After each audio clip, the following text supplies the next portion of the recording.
Salut à tous, on se retrouve aujourd'hui pour parler du Real Madrid en ce samedi 25 juin et on commence directement avec le calendrier pour la saison prochaine car ça a été dévoilé là ces dernières heures et le Real Madrid débutera sa saison 2022-2023 en Liga contre l'équipe de Almeria. Le match est prévu le 14 août prochain, donc ça sera un déplacement pour la première journée de Liga saison prochaine. Donc la dernière fois que l'équipe du Real avait affronté cette équipe de Almeria, le Real Madrid s'est imposé 3-0, donc ça remonte au 29 avril 2015, ça faisait 7 ans qu'il n'y avait pas eu un Almeria Real Madrid parce que cette équipe, c'est une équipe promue, donc cette année elle monte en Liga.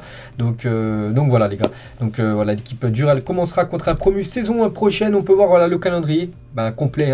Donc Almeria, premier match, le Celta Vigo, deuxième match, l'Espagnol Barcelone, le troisième match de Liga. Et une petite particularité, les trois premiers matchs de Liga se joueront les trois à l'extérieur. Le premier match à domicile, donc ça sera contre l'équipe du Betis Séville. En plus, une belle affiche lors de la 4e journée. Et ensuite, ça sera Mallorca de nouveau à domicile. Donc voilà le calendrier de la première par exemple jusqu'à la 14e journée de Liga contre Cadix. Après ça sera la trêve pendant quasiment 2 mois pour disputer la Coupe du Monde. Ensuite ça sera Valladolid, on peut voir voilà, de la 16e jusqu'à la 28e journée de Liga. Et les derniers matchs pour cette saison future, donc le dernier match ça sera la réception de Bilbao. Donc l'avant-dernier match les gars, ça sera un déplacement du côté du FC Séville. Donc voilà, ça sera quand même une fin de saison très compliquée. Il y a aussi Valence à la 35e journée de Liga. Donc c'est du costaud, surtout fin de saison pour l'équipe du Real. On espère qu'il y aura beaucoup de points d'avance sur le Dauphin. Voilà, comme si ça peut se passer comme ça s'était passé cette année, ce serait parfait bien sûr pour l'équipe madrilène. Et on peut voir bien sûr le calendrier complet voilà, sur une seule photo. Et les dates importantes, donc le Classico c'est quand? Donc les dates du Classico sont connues. Donc le 16 octobre 2022 ça sera le Real Madrid qui recevra le Barça. Donc le match aller sera au Bernabeu et le match retour le 19 mars 2023. Cette fois-ci le Real Madrid se déplacera du côté du Camp Nou pour le match retour contre le FC Barcelone. On peut voir aussi les dates du derby contre l'Atlético Madrid qui reste aussi un énorme choc.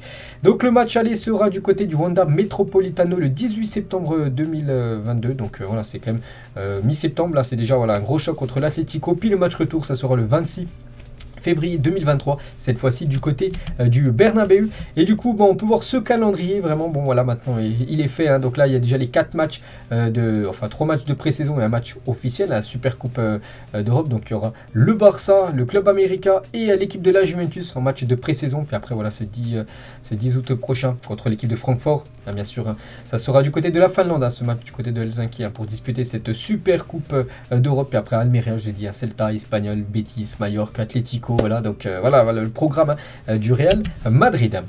Donc actuellement les joueurs sont toujours en vacances, la pré-saison, donc c'est bientôt, c'est quasiment je crois que c'est le 8 juillet exactement que les joueurs du Real Madrid reviendront à l'entraînement. Et actuellement ils sont en vacances. On peut voir que Carvajal il s'est marié, donc on va féliciter bien sûr Carvajal et sa nouvelle, sa femme maintenant qui s'appelle Daphné. Donc félicitations à la famille Carvajal. On peut voir Carvajal et sa maman lors de ce mariage qui s'est déroulé hier. On peut voir aussi Thibaut Courtois qui était présent bien sûr pour le mariage de son ami Carvajal. On peut voir aussi Fede Valverde avec sa nouvelle coloration de cheveux. Marco Asensio était bien sûr lui aussi présent. On peut voir Vasquez, Nacho, on peut voir aussi Valero ou même Emilio Butragueño, une ancienne légende du côté du Real Madrid. Lui est également présent pour le mariage. Et Carvajal, lui, il n'était pas présent, donc je ne sais pas s'il était invité ou il ne pouvait pas. Bref, donc c'est Eden Hazard, également en vacances.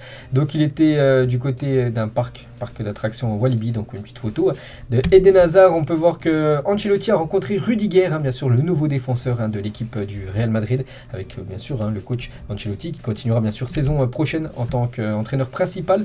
Camavinga les gars et Tiakola, donc une petite photo du crack français. On peut voir aussi Karim Benzema lui aussi en vacances, KB9. Lui reviendra, donc les joueurs qui n'ont pas disputé par exemple les matchs avec les pays fin de saison, donc reviendront eux le 8 juillet. Donc Benzema lui qui a disputé les 4 matchs avec l'équipe de France reviendra un peu plus tard, ça sera quasiment aux alentours du 20-25 juillet, son retour bien sûr avec l'équipe du Real Madrid. On va parler de Vini Junior, il fait la une aujourd'hui en ce samedi 25 juin du journal AS. Maintenant j'en veux plus, ça qu'il a fait déjà une énorme saison. Je vous montrerai tout à l'heure les stats de cette saison énorme de Vini Junior et il veut faire encore plus la saison prochaine. Donc ça bien sûr c'est une bonne augure pour l'équipe madrilène. Et actuellement il est en vacances et l'Institut de Vini Junior en aide aux enfants défavorisés a récolté plus de 600 000 réels brésiliens, ce qui équivaut à quasiment 108 000 euros, 100 000 euros lors d'un événement il y a quelques jours. Donc voilà. Il fait des œuvres de charité, donc il a fait un match de charité. Il a récupéré beaucoup d'argent, bien sûr, hein, pour les enfants défavorisés brésiliens. Donc félicitations à Vini Junior. Petite photo de lui, bien sûr, avec sa médaille de vainqueur de la Ligue des Champions, où c'est lui qui a été l'unique buteur hein, de cette finale. Le stade, le Bernabéu, ça avance vite les gars, voilà une photo hein, qui date d'il y a quelques jours, hein, je crois que c'était avant-hier, voilà cette photo prise d'un avion ou d'un hélicoptère, j'en sais rien, mais bon on peut voir voilà qu'il avance, hein, le toit. Voilà, commence à être finalisé hein, du côté du Bernabéu et devrait ressembler à ça. Donc bien sûr quand le toit sera fermé, hein, la photo de droite et à l'intérieur, ça devrait être ça quand le toit est ouvert bien sûr, quand ça sera, quand il y aura du soleil du côté de Madrid. On va parler un petit peu maintenant mercato, bien sûr on est obligé de parler mercato hein, vu qu'on est en pleine période. Et la une aujourd'hui du journal Marca, le Real Madrid ouvre la porte à un départ de Ceballos et Asensio, donc 2 joueurs en gros sur la liste des départs hein, du côté du Real. Bon il y en a des autres, hein, mais voilà ces deux-là devraient quitter le club, hein, donc Madrid ne leur a pas fait d'offre de prolongation alors que leur contrat prend fin en 2023. Le club aimerait qu'ils partent cet été et sera à l'écoute d'offres pour les deux joueurs. On va commencer tout d'abord avec Marco Asensio. Intéresse Liverpool et l'AC Milan. Le club chercherait un projet qui lui garantirait une place de titulaire, ce qui ne serait probablement pas le cas chez les Reds. Hein. Donc nous voilà une petite info concernant Asensio, qui aurait peut-être plus une envie hein, du côté de l'AC Milan que du côté de Liverpool, parce que c'est pas sûr hein, qu'il soit titulaire du côté des Reds, hein, c'est pour faire pareil qu'au Real Madrid, être tout le temps sur le banc, donc ça vaut pas le coup. Donc peut-être du côté de Milan, voilà pour Marco Asensio. Et concernant Ceballos, donc le Real Madrid demande 12 millions d'euros pour lâcher Dani Ceballos, donc le Betis Séville, hein, qui est le grand favori pour l'accueillir, eux sont prêts à monter jusqu'à 8 millions d'euros, donc il manquerait encore 4 millions d'euros dans la balance hein, pour que le deal hein, se fasse. Donc voilà, ces deux joueurs, Asensio et Ceballos, en fin de contrat l'année prochaine, en 2023. On va parler d'André Luna, et malgré un faible temps de jeu la saison qui vient de s'écouler, donc le deuxième gardien, enfin la doublure de Thibaut Courtois, a décidé de rester dans l'équipe première du Real Madrid et de ne pas partir en prêt cet été parce qu'il voulait jouer davantage. Donc du coup il est revenu sur ses propos, voilà, il préfère quand même rester du côté du Real Madrid et très peu jouer, bien sûr c'est un joueur hein, pour le futur, sera peut-être le futur gardien bien sûr d'ici quelques saisons du côté de Madrid. On va parler d'Odriozola, sera un joueur du Real Madrid la saison prochaine. Le joueur revient avec le désir d'être un joueur important. Il avait été prêté par le Real à la Fiorentina. Donc là, il revient de son prêt. Et voilà, le Real Madrid va le conserver pour la saison prochaine. Donc ça sera la doublure de Dani Carvajal. Parce que c'est vrai que Carvajal est soit suspendu ou blessé. Il n'y a personne, c'est Vasquez hein, de temps en temps qui dépanne hein, sur ce poste de défenseur droit. Donc c'est pour ça que Odriozola revient au club. On va parler du jeune japonais Kubo et la priorité du Real est de prêter Take Kubo, mais la Real Sociedad veut un transfert sec car elle considère que n'ayant pas réussi à se faire une place au Real Madrid, il est peut-être temps pour le joueur de changer d'air et d'être transféré définitivement à notre club, donc peut-être cette équipe de la Sociedad, enfin la Real Sociedad. Donc tout semble indiquer que Kubo va à nouveau quitter le Real Madrid. Les bonnes relations entre la Real Sociedad et le Real Madrid devraient permettre d'aboutir à un accord définitif qui pourrait se traduire par un prêt d'une saison avec option d'achat en 2023. Donc il pourrait être prêté de nouveau avec option d'achat, puis peut-être l'année prochaine s'il fait le taf hein, du côté de la Real Sociedad, la Real Sociedad pourrait l'acheter définitivement. On va parler de ce joueur aussi, Régnier les gars, donc lui devrait être conservé par le Real Madrid, hein. Donc il va être conservé enfin par le Real, mais de nouveau prêté, hein, parce que c'est un joueur aussi pour le futur. Et le Benfica a débuté les contacts avec le Real Madrid pour obtenir le prêt de Régnier Rezus, hein. Il avait été prêté lors des 2 dernières saisons du côté de Dortmund, il a très peu joué, hein, c'est un mauvais choix, il a rejoint l'Allemagne, et là il pourrait peut-être aller du côté du Benfica. Donc le père de Régnier, il a dit: mon fils est enthousiaste, quand un club de la taille du Benfica te veut, c'est impossible de ne pas être content. Donc voilà, ça pourrait se faire les gars, Régnier du côté du Benfica. Et concernant Luka Jovic, hein, lui aussi qui pourrait quitter le club, donc il a commencé à suivre la Fiorentina sur Instagram, et c'est le club hein, que j'avais parlé le dernier coup qui sera intéressé pour accueillir l'attaquant serbe. Donc voilà une petite info hein, concernant Luka Jovic. On va parler de l'agent de Marino Diaz. Il a dit: l'intention de Marino est de quitter le Real Madrid comme au cours des 3 dernières années, tant qu'il y a une option qui le satisfait, et nous sommes dans cette situation essayant de trouver une équipe qu'il aime, hein, ça qui joue très très peu hein, Marino Diaz, et son agent il a dit ça, il a aussi dit hein, trouver un club est difficile et Marino restera au Real Madrid s'il ne trouve pas une destination qui lui plaît, car il a encore un contrat. Marino a des perspectives, des ambitions, pour l'instant je ne sais pas ce qui va se passer. Donc en gros voilà, c'est toujours un joueur du Real Madrid, il peut rester, hein, ça ne le dérange pas de rester du côté du Real Madrid, mais vraiment s'il y a un club qui l'intéresse, avec une bonne offre, tout ça, un challenge on va dire satisfaisant, intéressant, il pourrait quitter hein, cette équipe madrilène. On va parler du jeune Rodrigo, et le Real Madrid travaille sur un contrat amélioré pour Rodrigo, donc en gros il pourrait prolonger son contrat, donc il devrait prolonger son contrat avec le Real jusqu'en 2027 voire 2028, hein. Il verra son salaire passer de 4 à 7 millions d'euros par an et sa clause libératoire être fixée à 1 milliard d'euros comme pas mal de joueurs maintenant, avec des énormes clauses libératoires opératoire. Donc une petite info, hein. Rodrigo, les gars, concernant sa prolongation, c'est imminent. On va parler de ce joueur. Donc ce joueur a fait la une du journal AS, hein. C'était hier, le vendredi 24 juin. Donc Matheus, en gros un 9 par le futur, donc en gros un numéro 9 pour le futur, hein. On va revenir sur ce joueur, hein.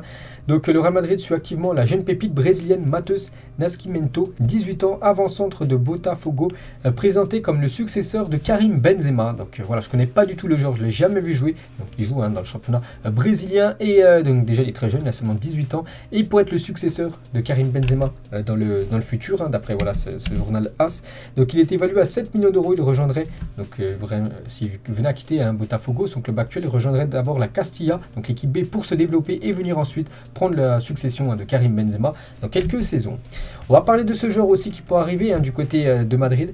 C'est Jude Bellingham, et les meilleurs clubs espagnols surveillent la situation de Jude Bellingham pour l'été prochain. Donc les meilleurs clubs, donc bien sûr il y a le Real Madrid, peut-être le Barça aussi, peut-être l'Atlético, hein, on a vu, hein, sur le joueur anglais. On va parler aussi de ce joueur anglais, et le Real Madrid considère Reece James comme une cible de transfert à long terme, hein. Donc voilà, c'est vraiment, je pense, une priorité, hein, quand même de cette équipe madrilène de se renforcer sur ce poste de latéral droit. J'ai dit, il y a Carvajal, il y a aussi Odriozola qui arrive au club, mais Reece James, les gars, c'est quand même un level au-dessus, hein, par rapport aux deux autres. Donc voilà, peut-être le futur transfert, ça peut pourquoi pas se faire, hein, pendant ce mercato 2022. Donc Reece James pour l'après Carvajal, oui ou non? Donc bien sûr, hein, ou même pendant l'ère Carvajal, ce serait bien sûr une énorme recrue. Et sinon, on peut voir voilà tous les dossiers en gros, hein, du côté de Madrid. Donc Rudiger, Tchouaméni, hein, ça a été validé. Modric 2023, ça a été fait, hein, sa prolongation. Nacho 2024, ça pourrait se signer très prochainement. La même chose pour Vini, la même chose pour Militao et la même chose pour Rodrigo pour 2027, hein, pour ces trois-là. Asensio, Ceballos, Marcelo, Isco, Bale devraient quitter l'équipe madrilène. Donc Bale, Isco et Marcelo, c'est déjà décisif. Enfin, c'est déjà fait. Asensio et Ceballos, qu'on a parlé tout à l'heure, ça devrait se faire. Jovic, la Fiorentina et Kubo du côté de la Real Sociedad. Donc voilà les mouvements de transfert, hein, du côté du Real. On va parler de ces joueurs du Real Madrid dont le contrat se termine l'été prochain. Donc il y a quand même Benzema, Modric, Kroos, Nacho, Moreno, Asensio et Ceballos. Donc les deux derniers, hein, je l'ai dit, devraient quitter le club. Moreno, on va parler juste avant, son agent, s'il y a une belle offre, il pourrait quitter le club. Nacho, lui, devrait prolonger. Toni Kroos, il attend d'avoir, de voir s'il est encore frais, on va dire, dans quelques années, hein, pour prolonger, hein, du côté de Madrid. Modric, il a prolongé, et enfin il a prolongé d'une saison supplémentaire, il est en 2022, donc là il a prolongé 2023. Et Benzema, les gars, pourrait peut-être plus prolonger, hein, d'une saison de plus, hein, du coup jusqu'en 2024 du côté de Madrid. On va souhaiter un joyeux anniversaire, c'était hier exactement. David Alaba fêtait hier ses 30 ans. David Alaba, bon anniversaire à lui, on peut voir son immense palmarès. Donc beaucoup de trophées remportés du côté du Bayern. Donc les trophées avec l'équipe du Real Madrid, bien sûr c'est une Liga, c'est une Super Coupe d'Espagne et c'est bien sûr une Ligue des Champions. Il en a remporté 3, 2 avec le Bayern et une avec l'équipe madrilène. Eux aussi, les gars, ils ont remporté beaucoup de titres, hein, tout au long de leur carrière. C'est le trio, bien sûr, Modric, Casemiro, Kroos, avec les 3 trophées, les 3 titres remportés cette année. Donc déjà le premier qui a été la Super Coupe d'Espagne, le deuxième, la Liga, et le troisième, bien sûr, hein, ce trophée de la Champions League. On va parler de Toni Kroos, hein, et il y a 4 ans, jour pour jour, donc c'était hier, Toni Kroos inscrivait ce coup franc incroyable à la 95e minute pour sauver l'Allemagne. C'était un match de Coupe du Monde, donc c'était Allemagne-Suède, il avait marqué ce coup franc en pleine lucarne à Toni Kroos, c'était il y a 4 ans, jour pour jour. On va parler de Karim Benzema, donc Benzema cette saison, c'est 44 buts, hein. Donc toute compétition confondue du côté du Real Madrid, énorme saison, hein, pour KB9. Et si on ajoute aussi l'équipe de France en plus, donc un petit rappel, hein, de la saison de Benzema, c'est 56 matchs, équipe de France plus Real Madrid, 50 buts, 16 passes décisives, meilleur buteur de la Liga, meilleur buteur de la Ligue des Champions, la Liga remportée, la Ligue des Champions, la Super Coupe d'Espagne, on peut rajouter aussi la Ligue des Nations remportée avec l'équipe de France, et prochainement certainement le Ballon d'Or, hein, pour Karim Benzema. Félicitations à lui. Et les stats cette fois-ci de Vini Junior cette saison. Il a passé un cap, a fini plus de 52 matchs, 22 buts, 20 passes décisives. Donc décisif en 8e, en quart, en demi et en finale de Ligue des Champions. C'est lui le buteur. La Liga, la Ligue des Champions, la Super Coupe d'Espagne, remporté une incroyable saison pour le crack brésilien qui revient de très très loin et n'a jamais rien lâché, hein, lui qui était tellement critiqué dans le passé, trop irrégulier. Et là vraiment il a passé un cap, hein, cette saison avec ses magnifiques statistiques. On va parler d'un ancien joueur du Real Madrid, il s'appelle Rafael Garcia Cortés. Il a dit cette année on a vu un master, un cours intensif sur comment gagner des matchs dans les derniers instants. Enfin, un domaine dont le Real Madrid est un expert car il n'abandonne jamais jusqu'à ce que l'arbitre siffle. Il a également dit au Real Madrid, on t'apprend à te battre jusqu'au bout. Et quand tu arrives en équipe première, les vétérans ne cessent de te mettre ça en tête. C'est dans l'ADN du Real Madrid. Tant que la dernière minute n'est pas sifflée, le match peut être gagné. Ça a été la preuve beaucoup de fois cette année. On va parler de la marque de voiture. BMW devient le nouveau sponsor du Real Madrid. La marque allemande remplace Audi. Là, Audi, là, il reste quelques jours de contrat. Puis la saison prochaine, ça sera la BMW qui sponsorisera cette équipe du Real Madrid. N'oubliez pas que là, depuis pas mal de temps, Audi, chaque année, donnait une voiture aux joueurs du Real Madrid. Donc maintenant, ça sera, on va dire, la marque allemande BMW. On va parler de ce joueur, les gars, qui a été formé à l'époque du côté du Real Madrid, formé au Real. Le milieu espagnol Javi Garcia, 35 ans, annonce mettre un terme à sa carrière de footballeur. Plus de 510 matchs en pro, des titres de champion en Angleterre, au Portugal et en Russie. Fin de l'aventure pour le natif de Mula. Donc voilà pour ce joueur qui a été formé au Real Madrid. Javi Garcia, donc bonne retraite à lui. On va parler de l'équipe féminine et l'équipe féminine du Real affrontera l'équipe autrichienne de Sturm Graz le 18 août en demi-finale du premier tour de qualification à la Ligue des Champions saison prochaine. En cas de victoire, elles affronteront soit le vainqueur entre City ou Tomiris Turan le 21 août afin de se qualifier pour le deuxième tour de cette Champions League saison prochaine. Et on finit les gars cet épisode aujourd'hui, je crois que c'est les dernières photos les gars avec la section basket qui dévoile son maillot domicile pour la saison 2022-2023. Donc voilà les basketteurs les gars, nouveau maillot. On peut voir qu'il y a un petit peu des airs, déjà le même écusson, le même sponsor, Adidas. Et aussi le col les gars, on peut voir que c'est un petit peu violet, les bandes violettes, comme le maillot bien sûr enfin masculin de football. Donc voilà les gars ce qu'il y avait à dire aujourd'hui concernant l'équipe du Real Madrid. On se retrouve lundi les gars pour la prochaine vidéo. Ciao à tous.